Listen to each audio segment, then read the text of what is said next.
Today the biggest news once again comes from the territory of the Russian Federation, namely, from the Belgorod region. Here, the Freedom of Russia Legion and Russian Volunteer Corps conducted another operation to draw Russian attention and resources to the northern front. Both detachments fully consist of Russian citizens who are against the current Russian government. These people reportedly sought and were granted temporary shelter in Ukraine because their current military objectives aligned with Ukrainian ones. The first target of the insurgent forces became a Russian control point on the border. Prior to the attack, the insurgents conducted several waves of drone and artillery strikes to undermine Russian defense.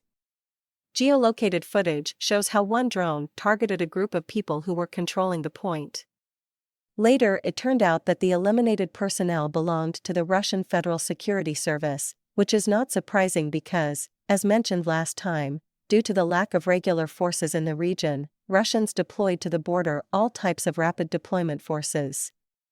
After conducting extensive artillery preparation on the first and second lines of defense, the insurgents launched a ground assault under continuous cover from artillery.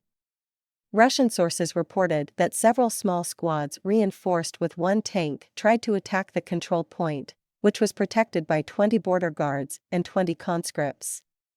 This is interesting because it indicates that the federal security forces decided to retreat after at least one of their personnel was killed in a drone attack. Simultaneously, the insurgents opened a second line of attack toward Tavelzhenka. Russian sources reported that one motorized rifle company assaulted the outskirts of the settlement. The footage confirms that there was a second vector of attack because there is only one place in this region where a highway goes through a forest. Additional footage released by the Freedom of Russia Legion also confirms that there were active engagements between the insurgent and Russian forces. The Russian Ministry of Defense released a statement where they claimed that this is where the incursions ended.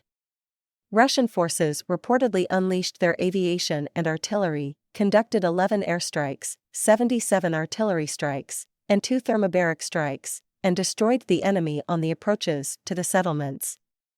However, other combat footage shows that the insurgents managed to breach the first line of defense.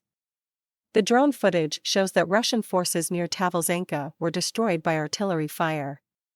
After that, several pickups moved north along the western part of Tavelzhenka, while simultaneously, there was a strike on the critical energy infrastructure in the eastern part of the settlement.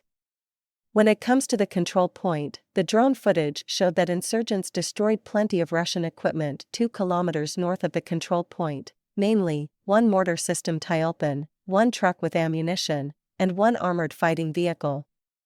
Ukrainian sources reported that Russians retreated to Shebekino, where they waited for reinforcements.